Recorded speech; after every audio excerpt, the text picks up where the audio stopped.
Well students, good morning. Online classes में आप सभी का स्वागत है। आज हम सेकेंड ईयर एचडीपी के फर्स्ट सेमेस्टर में वेटनरी फार्मेकोलॉजी सब्जेक्ट में चैप्टर नंबर 4 उपचार पर्ची अथवा चिकित्सक आदेश के बारे में अध्ययन करेंगे। कल हमने उपचार पर्ची क्या है और उपचार पर्ची के प्रारूप के बारे में अध्ययन किया था। इसका प्रारूप देखा कि इसको कैसे उपचार पर्ची को लिखते हैं, इसके क्या कितने भाग होते हैं। तो इसके अलग अलग भाग का हमने वर्णन किया था, जैसे सुपरा इंस्क्रिप्शन, फिर सुपरस्क्रिप्शन, इंस्क्रिप्शन और सब इंस्क्रिप्शन, सिग्नेचर और इनिशियल। ये चीज़ें हमने देखी थी कि इसमें किस प्रकार से उपचार पर्ची को लिखा जाता है। उपचार पर्ची लिखते समय कुछ बातों का ध्यान रखना चाहिए, वो बातें भी हमने कल अध्ययन किया था, जिसमें पर्ची लिखते समय भाषा और व्याकरण का ध्यान रखना चाहिए। पशु अगर किसी और हॉस्पिटल से बड़े हॉस्पिटल में भेजा है तो उसके रेफरेंस नंबर पर्ची में हम लिख सकते हैं। पर्ची के बाईं तरफ जो इंस्क्रिप्शन की साइड में टेम्परेचर, पल्स, बीपी आदि लिखते हैं। उपचार पर्ची की प्रत्येक लाइन को अंग्रेजी के बड़े अक्षर से शुरू करते हैं, कैपिटल लेटर से, और जहाँ तक उसके इंस्क्रिप्शन में अंग्रेजी में साफ सुथरे अक्षरों में उसको लिखना चाहिए। और उपचार पर्ची जो है उसको लिखते समय असंयोजक दवाइयाँ, जो विपरीत असर वाली दवाइयाँ हैं, उनको लिखते समय ध्यान रखें ताकि उसका विपरीत असर नहीं पड़े। तो ये कुछ सावधानियाँ थी जो हमने कल अध्ययन किया था। आज हम कॉमन प्रिस्क्रिप्शन जो लिखते हैं डॉक्टर, दवाइयों के जो प्रिस्क्रिप्शन लिखते हैं, उनके कुछ उदाहरण देखेंगे, एग्जाम्पल देखेंगे। तो ये आपके एग्जाम्पल में सबसे पहला एग्जाम्पल जो इस बुक में आपके दिया, ये आपको ये जो प्रिस्क्रिप्शन जो जितने दिए हुए हैं 8-9 जो 10 प्रिस्क्रिप्शन है, ये आपको याद करने, ताकि ये भी एग्जाम में पूछ जाते हैं कि भाई इस बीमारी के लिए जो प्रिस्क्रिप्शन है वो आप लिखो। तो सबसे पहले mixture for acute indigestion for kettle, मतलब गाय भैंसों में जब अचानक इंडाइजेशन यानी अपच हो जाता है तो उसके लिए जो मिक्सचर देते हैं उसका है कि इसमें क्या देते हैं।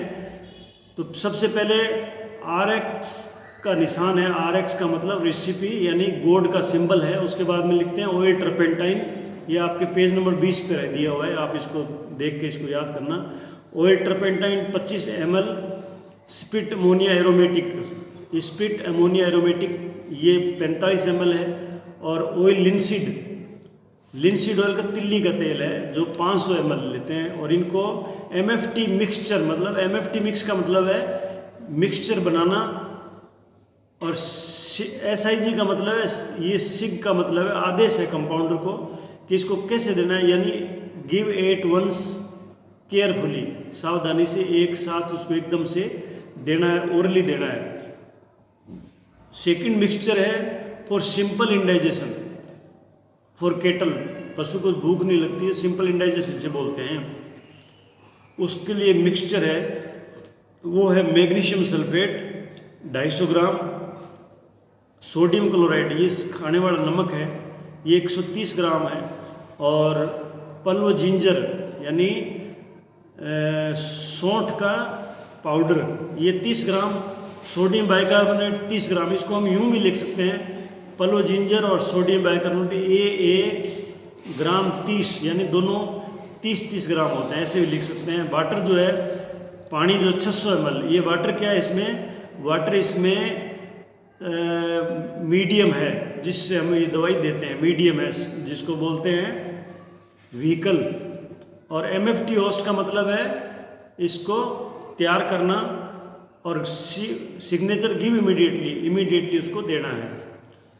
फिर एक carminative mixture for kettle, buffalo and horse. Carminative का मतलब है जब पशु के पेट में गैस बन जाती है तो उस गैस को रिलीव करने के लिए, पेट से गैस निकालने के लिए उस मिक्सचर को कार्मिनेटिव बोलते हैं, जो गैस को रिमूव करता है, गैस को बढ़ने नहीं देता है। तो ये इसमें पल्व अजवाइन का पाउडर और पल्व एनिसी, ये दो चीज़ है, ये 15-15 ग्राम लेनी है, AA ग्राम 15, यानी इसका मतलब दोनों 15-15 ग्राम लेनी है। और बैक पीपर 5 ग्राम, ब्लैक साल्ट 50.8 ग्राम और पल्व जिंजर जो है 15 ग्राम। ये इस तरह से लेके उनको MFT पल्व 1 यानी ये एक पाउडर से 6 पाउडर की पुड़िया बनानी है, 6 पाउडर की पुड़िया। सिक गिवन ट्वाइस ए डे, यानी सिक का मतलब है ये निर्देश है, सिक का मतलब निर्देश है, टू बी गिवन इमीडिएटली या कैसे देना है, तो गिवन ट्वाइस ए डे, 2 दिन में 2 बार देना है। इसके बाद में जो नेक्स्ट है वो है लग्जेटिव मिक्सचर फॉर केटल, गाय भैंसों के लिए लग्जेटिव यानी पेट साफ करने के लिए लग्जेटिव। अगर कब्जी है उसको थोड़ी बहुत तो उसको लग्जेटिव देते हैं, जो दस्त लगते हैं उससे। उसका फार्मूला जो है वो गाय में है, केटल में यानी गाय भैंस में मैग्नीशियम सल्फेट 150 ग्राम, सोडियम क्लोराइड 60 ग्राम, सोडियम क्लोराइड नमक है खाने वाला, पल्व जिंजर 16 ग्राम यानी जिंजर का मतलब है सौंठ का पाउडर, और सोडियम सल्फेट है 60 ग्राम, और वाटर है 750 ml यानी 1.25 लीटर पानी लेके उसमें ये मिलाते हैं। MFT होस्ट यानी मिला के बनाना, और सिक गिव एट वंस यानी एकदम से उसको पिलाना है। अगर कुत्ते में लग्जेटिव देना हो यानी दस्तावर दवाई देनी हो जिससे गोबर जो पतला होकर थोड़ा पास हो जाए, तो वो है मैग्नीशियम सल्फेट 2 ग्राम और मैग्नीशियम कार्बोनेट 2 ग्राम। इसको हम ऐसे भी लिख सकते हैं मैग्नीशियम सल्फेट, मैग्नीशियम कार्बोनेट, इसके आगे AA 2 ग्राम यानी दोनों 2-2 ग्राम, और एक्वा मेंथापिप ये पानी होता है, एक्वा मेंथापिप ये 30 ml, इसको 30 ml लेना है, और MFT होस्ट यानी उसको तैयार करके मिला के मिक्सचर बना के सिक गिव एट वंस एक साथ उसको पिला दो कुत्ते को। Tonic powder for cattle and buffalo यानी गाय भैंस के लिए टॉनिक पाउडर। अगर मान लो कमज़ोर है पशु या कम खाता पीता है तो उसको टॉनिक देते हैं, मतलब जिससे उसकी भूख बढ़े, वो टॉनिक है। उसके लिए क्या करते हैं, पल्व जेनशियन पाउडर है और वो 15 ग्राम, और पल्व नक्श भूमिका कुचिला जिसे बोलते हैं उसका पाउडर है, ये 1 ग्राम देते हैं, और पल्व जिंजर सोडियम बाइकार्बोनेट और पल्व चिरायता ये तीनों जो है 15 ग्राम यानी तीनों 15-15 ग्राम देते हैं। तो ये MFT पल्व 1 यानी इस प्रकार का एक पाउडर जो मात्रा लेके एक पाउडर की पुड़िया बनाते हैं, और इस तरह से 6 पुड़िया बनाते हैं, और एट वंस डेली यानी एक दिन में 1 बार देना है और एक साथ देना है। इस प्रकार 6 पुड़िया बना के 6 दिन तक दे उसको, ठीक है। फिर आता है astringent powder for kettle buffalo and horse. Astringent powder यानी अगर मान लो उसको पशु को दस्त लग जाए, अगर पशु को दस्त लगे हुए हैं तो उसकी आंत को शुद्धन करने के लिए एस्ट्रिंजेंट पाउडर देते हैं जिससे उसके दस्त रुक जाते हैं। तो वो क्या है, वो पल्व कटेचू का पाउडर है 4 ग्राम, और क्रीटा जो है ये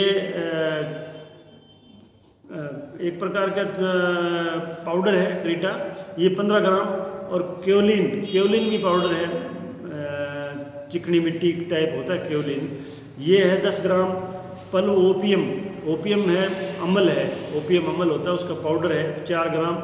इनको तैयार करके मिक्सचर बना के इस प्रकार के 6 MFT 1 सच 6 यानी एक ये खुराक जो दे रखी 4 ग्राम 15 ग्राम 10 ग्राम 4 ग्राम ये एक खुराक है, ऐसी 6 खुराकें बना लेते हैं। और give with rice gruel twice a day यानी राइस का पानी जो होता है, राइस का पानी चावल को भिगो के जब वो पानी बनता है उबालने के बाद उसके साथ में इसको दिन में 2 बार देना चाहिए, इसको दिन में 2 बार पिलाना चाहिए। तो इसके बाद में नेक्स्ट जो है वो expectorant for cattle and horse यानी जब गाय भैंस और घोड़े को जब खांसी आती है, खांसी ब्रोंकाइटिस वगैरह हो जाती है, निमोनिया वगैरह हो जाता है, खांसी आती है, उसके लिए ये एक्सपेक्टोरेंट है जिससे जो कफ वगैरह है वो वापस नाक में से निकल जाता है, उसको बोलते हैं। जैसे अपने भी इस तरह से चूसने वाली गोली वगैरह देते हैं जिससे अपना गला साफ हो जाता है। तो ये expectorant for cattle and horse ammonium chloride और potassium chloride ammonium chloride potassium chloride को दोनों को 8-8 ग्राम लेते हैं, 8-8 ग्राम दोनों लेते हैं। पलो NEC ये 30 ग्राम लेते हैं। और ट्रिएकल का मतलब है गीला गुड़ होता है, गीला गुड़ जिसे बोलते हैं वो ट्रिएकल है, उसको 30 ग्राम लेते हैं। और क्वांटम सफिशिएंटम, QS का मतलब है क्वांटम, जितनी आवश्यकता हो, यानी इसको ये अमोनियम क्लोराइड और पोटेशियम क्लोराइड और पलो NEC इन तीनों को लेके सफिशिएंट क्वांटिटी में गीला गुड़ टाइप लेते हैं, ट्रिएकल जिसे बोलते हैं, उसमें उसको मिला के चटनी बना लेते हैं। और फिर MFT इलेक्चुरी सच 6 ऐसी 6 चटनियाँ बना लेते हैं। और गिवन ट्वाइस ए डे, यानी दिन में 2 बार उस चटनी को चटाते हैं, यानी उसके मुंह में मसूड़े में जीभ के ऊपर लगा देते हैं, जिससे वो चाटता रहता है और उससे उसका गला साफ रहता है। जो ट्रेकिया वगैरह उसकी भी सफाई होती है, और जो सीक्रेशन होता है वो बाहर निकलता रहता है।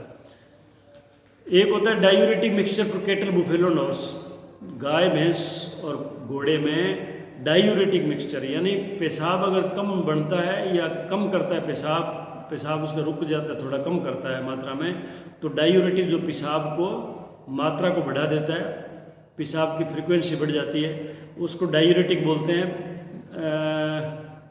इसका एक तो होता है पोटेशियम एसीटेट और पोटेशियम साइट्रेट, इन दोनों को 24-24 ग्राम लेते हैं। यानी एक 24 ग्राम का मतलब है पोटेशियम एसीटेट भी 24 ग्राम और पोटेशियम साइट्रेट भी 24 ग्राम।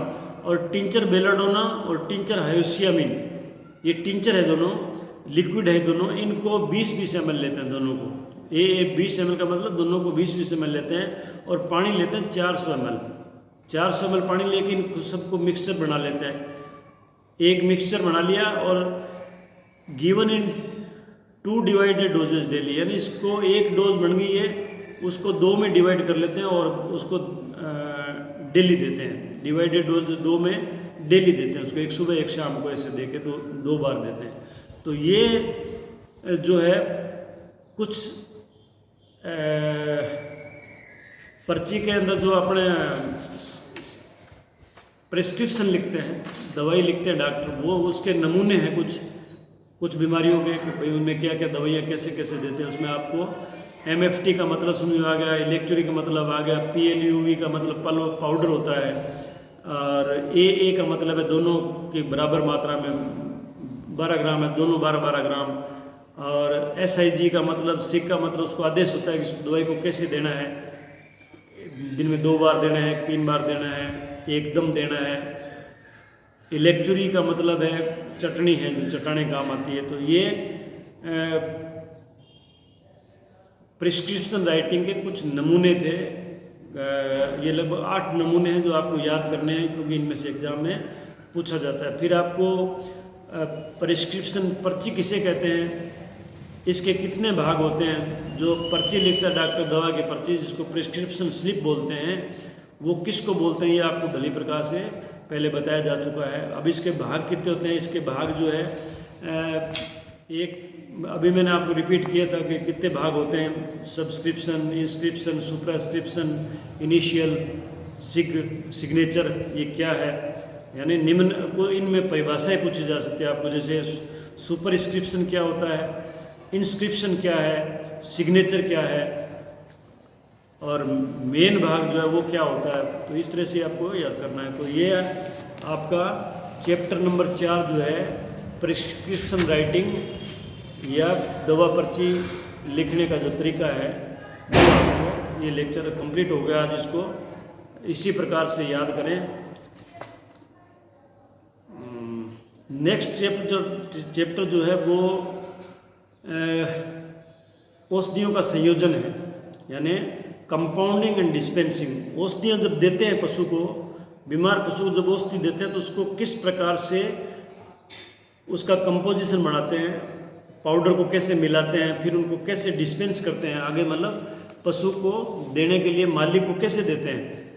जो कंपाउंडर है वो दवाई को मिक्स करता है, मिक्स करके जैसे 2-3 पाउडर उनको मिलाएगा या फिर उनको पानी में सॉल्यूशन बनाएगा पिलाने के लिए, या उसको ट्रिएकल में, ट्रिएकल का मतलब मैंने बताया गुड़ जो है, गीले जैगरी जिसे बोलते हैं, गीला गुड़ या लिक्विड गुड़, उसके अंदर उसको मिला के चटनी बनाते हैं, वो कैसे बनाते थे, इसको बोलते हैं कंपाउंड। यानी चिकित्सक द्वारा उपचार पर्ची में लिखी गई औषधियों का संयोजन बनाते समय कंपाउंडर को जिन बातों का ध्यान रखना चाहिए, वो क्या क्या बातें हैं, वो ये है कि उपचार पर्ची को अच्छी तरह से, जब डॉक्टर उपचार पर्ची लिखता है और कंपाउंडर के पास जब पशु मालिक लेके जाता है, तो कंपाउंडर जो है उसको उस उपचार पर्ची को अच्छी तरह से सावधानी से पढ़ लेना चाहिए, ताकि कोई गलत दवा का संयोजन नहीं हो सके। यानी अगर उस दवाई को ढंग से, उसमें लिखी हुई दवाइयों को ढंग से नहीं पढ़ेगा तो कोई गलत दवाइयाँ आपस में मिला सकता है और वो पशु को नुकसान कर सकती है। यदि किसी भी दवा के नाम व खुराक आदि में संदेह हो, मान लो डॉक्टर ने ट्रीटमेंट की पर्ची लिखी और वो पर्ची कंपाउंडर के पास आई, उसको दवाइयों का संयोजन करना है, यानी दवाइयों को डिस्पेंस करना है, देना है वापस बना के पशु को देने के लिए, तो उसको अगर उस दवाई के नाम में या खुराक कितनी है उसमें डाउट हो, उसको संदेह हो या उसको ढंग से पढ़ना नहीं आ रहा हो, तो तुरंत जो है पशु चिकित्सक से संपर्क करके, अथवा उसका विवरण मानक पुस्तक जो होती है, मानक पुस्तक मैंने आपको पहले पढ़ाया था, मानक पुस्तक हर कंट्री की अलग अलग होती है। जैसे अपनी इंडिया की इंडियन फार्मेकोपिया है, ब्रिटिश की ब्रिटिश फार्मेकोपिया है, तो उसको किताब को देख लेना चाहिए या डॉक्टर को पूछ लेना चाहिए, साहब ये दवाई आपने क्या लिखी है, मुझे समझ में नहीं आई, ये दवा इसकी मात्रा क्या है। दवा पर लगे लेबल अच्छी तरह से पढ़ें। जो दवा लिखी डॉक्टर ने, तो वो बोटल्स में या पाउडर के डब्बे में पाउडर है तो उसके ऊपर लेबल लगे होते हैं, लेबल यानी दवाई का नाम लिखा होता है, तो वो लेबल जो अच्छी प्रकार से पढ़ के ही दवाई को बनाना चाहिए। यानी 2-3 दवाइयों का मिश्रण जब बनाता है डॉक्टर, वो कंपाउंडर यानी उसको कंपाउंड करता है यानी संयोजन करता है दवाइयों का, तो उसके लेबल को अच्छी प्रकार से पढ़ लेना चाहिए। और जब दवा का माप तोल करते हैं, दवाई जब मिक्स करते हैं तो डॉक्टर लिखता है ये दवाई 12 ग्राम है, ये 15 ग्राम है, ये 300 ml है, ये 250 ml है, तो उस दवा का माप तोल करते समय भी कई बातों का ध्यान रखना चाहिए। वो कौन कौन सी बातें हैं, वो ये है कि तराजू में पोसिंग नहीं होनी चाहिए, अर्थात दोनों पलड़े खाली तोले, यानी उनमें कोई पलड़े जो है ना बराबर होना चाहिए दोनों में। उनमें पोसिंग का मतलब होता है उनमें कोई त्रुटि नहीं होना चाहिए, एक पलड़ा ऊपर जा रहा हो एक नीचे जा रहा हो, ऐसा नहीं होना चाहिए। तो उससे उसका जो है ना पहले खाली पलड़े को तोल के देख लो, तोल के मतलब उसको लेबल करके देख लो, और उसको स्केल जो है उसको जीरे पे होना चाहिए। जो स्केल है, जो ये कांटे जो है आजकल कांटे जिसे बोलते हैं, जिसके जो इलेक्ट्रॉनिक कांटे हैं जिस पे आप रखते हो तो फिर उसके नंबरिंग आती है, बाहर नहीं रखना पड़ता उसमें, तो उसका जो कांटा है वो 0 पे करके फिर ही तोलना चाहिए। दवा जो है ना, जब दवा को आप तोलते हो पाउडर को, तो उसको पलड़े पे सीधा नहीं रखना चाहिए, यानी उसको पलड़े पे रखने से पहले उसको हमेशा कांच के ये कागज़ आदि रख लो, कागज़ में उस दवा को रख लो, और उस कागज़ का बाहर जो है उधर बाट की तरफ उस कागज़ को पहले तोल लो, फिर उस कागज़ के ऊपर उस दवाई को रख के तोलो, जिससे क्या है कि वो जो पलड़ा है वो ख़राब नहीं होगा। कुछ दवाइयाँ जो है वो पलड़े को ख़राब कर सकती है। कोरोसिव पलड़ों को ख़राब करने वाली दवा हमेशा, जो कुछ दवाइयाँ ऐसी जो आपका जो दवा तोलने का पलड़ा है, तराजू का पलड़ा है, उसको ख़राब कर सकती है। कोरोजिव यानी जंग लग सकता है उसमें, तो उनको हमेशा कांच के पलड़े में तोले, यानी पलड़ा कांच का रखना चाहिए या उस कांच के पलड़े में ही उसको तोले। बाएं पलड़े में हमेशा वजन रखना चाहिए, बाएं पलड़े में हमेशा वजन रखना चाहिए, और दाएं पलड़े में दवा रखनी चाहिए तोलने के लिए। तो ये एग्ज़ाम में पूछा जाता है कि दवा जब तोलते हैं तो बाहर किस पलड़े में रखना चाहिए, तो बाईं तरफ के पलड़े में रखना चाहिए, और दाएं तरफ के पलड़े में हमेशा दवा को रखना चाहिए। और पलड़े में दवा बाहर रखते समय तराजू को पहले विश्राम की अवस्था में लाना चाहिए। जैसे 2 पलड़े हैं तो दोनों ऊपर नीचे होते हैं, उनको एकदम वो विश्राम में आ जाए, बराबर हो जाए, यानी वो स्थिर हो जाए, तब उसमें दवा को तोलना चाहिए। अच्छा, पाउडर की रूप की दवा हमेशा पलड़ों से निकालते तथा रखते समय जो पाउडर वाली दवा है उसको जब पलड़े में रखते हैं कागज़ के ऊपर या कांच वाले में, तो हमेशा दवा को निकालने या वापस रखते समय चाकू अथवा चम्मच का उपयोग करना चाहिए। चाकू या चम्मच से वो दवाई पाउडर लेना चाहिए, जिससे कि वो हाथ खराब नहीं होंगे आपके। तराजू को तोलने के बाद में यानी काम में लेने के बाद में साफ करके सही स्थान पर सही तरीके से रखना चाहिए। ये जो है दवा का माप तोल करते समय सावधानी रखने वाली बात है। एक चीज़ है कि कम मात्रा में दवाई तोलनी हो। अगर मान लो ऐसी दवाई तोलनी हो जिसकी मात्रा बहुत कम हो, तो उसको कैसे तैयार करते हैं, मतलब ये बहुत समझने वाली बात है कि कम मात्रा में दवा तोलना, दवा की मात्रा बहुत कम होती है, उसको तोलोगे तो कैसे तोलोगे। जैसे मान लो दवाई का जो है 1/20 ग्रेन, 1/20 ग्रेन, ग्रेन जो है वो खुद अपने आप में बहुत कम मात्रा है। अगर हमें 1/20 ग्रेन स्ट्रिक्निन हाइड्रोक्लोराइड तोलना हो, ये दवाई है स्ट्रिक्निन हाइड्रोक्लोराइड, अगर हमें 1/20 ग्राम यानी 1 ग्रेन का भी 20वां हिस्सा अगर हमें स्ट्रिक्निन हाइड्रोक्लोराइड तोलना हो तो हम कैसे तोलेंगे। यानी ये तोलना बड़ा मुश्किल है। तो हम क्या करते हैं कि जब दवा कम मात्रा में तोलनी हो तो फिजिकल या भौतिक हाइपर सेंसिटिव, अति संवेदनशील, अति इलेक्ट्रॉनिक बैलेंस का उपयोग करें। इलेक्ट्रॉनिक बैलेंस का उपयोग करना चाहिए, ताकड़ी से नहीं तोलें उसको। नंबर 1 ग्रेन से कम मात्रा तोलनी हो, अगर 1 ग्रेन से भी कम मात्रा तोलनी हो तो उसमें निश्चित मात्रा में इनर्ट साल्ट, इनर्ट साल्ट का मतलब होता है जो साल्ट अगर किसी दवा के साथ में मिला के अगर पशु को दे देते हैं तो वो कोई नुकसान नहीं करता और फायदा भी नहीं करता है, लेकिन वो क्या है उसकी मात्रा बढ़ा देता है। जैसे ग्लूकोज है, लैक्टिक एसिड आदि है, ये जो है इनके साथ उस दवा को मिला के तोलते हैं। कैसे तोलते हैं, अगर मान लो आपको 1/20 ग्रेन स्ट्रिक्निन हाइड्रोक्लोराइड तोलना हो तो आप कैसे तोलेंगे।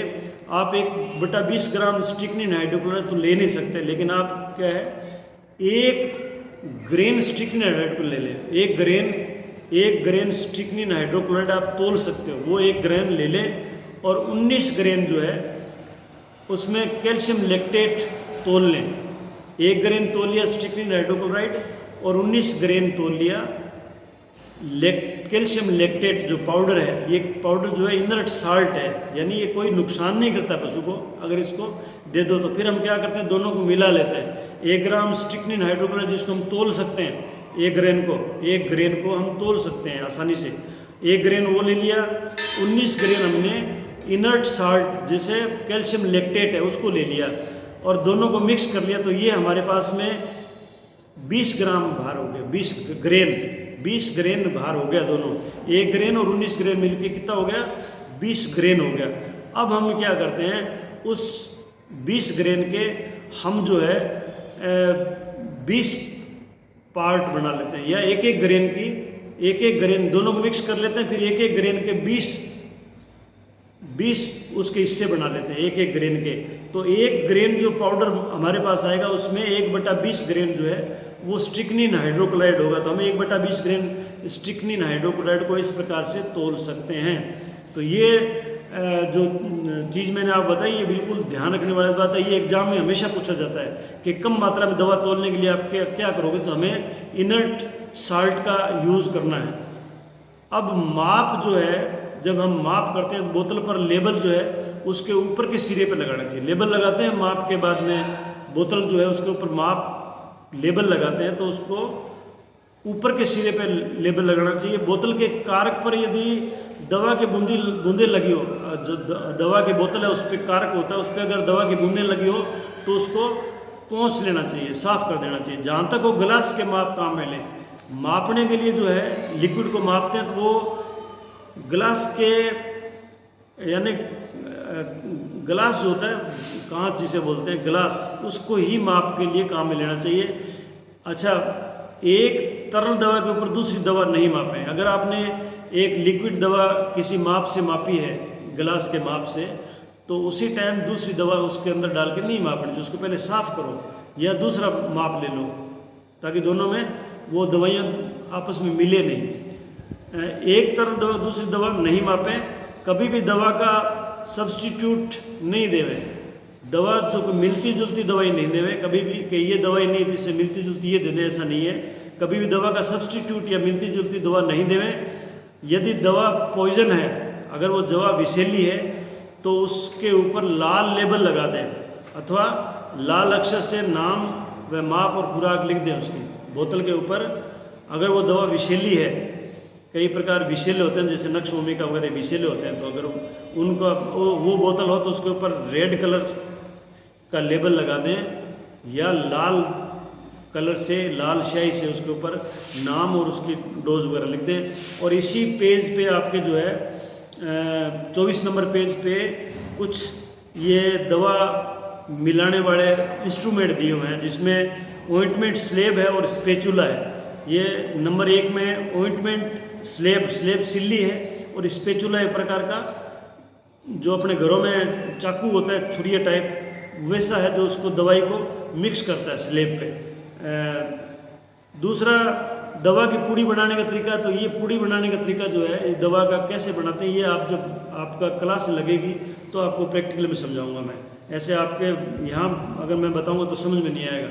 दवाई की पुड़ियाँ बनाते हैं ना, वो मैं आपको यहाँ जब आपकी क्लास लगेगी तब प्रैक्टिकल करके बताऊँगा। पेस्टल एंड मोर्टार, ये खर्ल होती है, खर्ल जो अपने घरों में होती है। एक इसमें मतलब पेस्टल जो कुंडी टाइप है, मोर्टार घोटे टाइप है, इसमें पाउडर को पीसते हैं। जैसे अपने घरों में पहले कुंडी घोटा था जिसमें मिर्चें बटते थे चटनी बनाने के लिए। पहले मिर्चें सूखी होती थी, उसको घर पे चटनी बनाने काम आता था, उसको पीसते थे तो इसमें कुंडी घोटे से। बिल्कुल वही शेप है ये पेस्टल मोर्टार, इंग्लिश में इसको पेस्टल मोर्टार का नाम दिया हुआ है, जो पाउडर को पीसने के काम आता है या दवाई को मिक्स करते हैं इससे। एक होता है गैलीपोट जो है ये भी दवा रखने काम आता है गैलीपोट। तो ये आज जो है इसके बारे में इतना अध्ययन करेंगे औषधियों का संयोजन में। कल हम इसको औषधि देने की विधियाँ जो है वो कल अध्ययन करेंगे। धन्यवाद।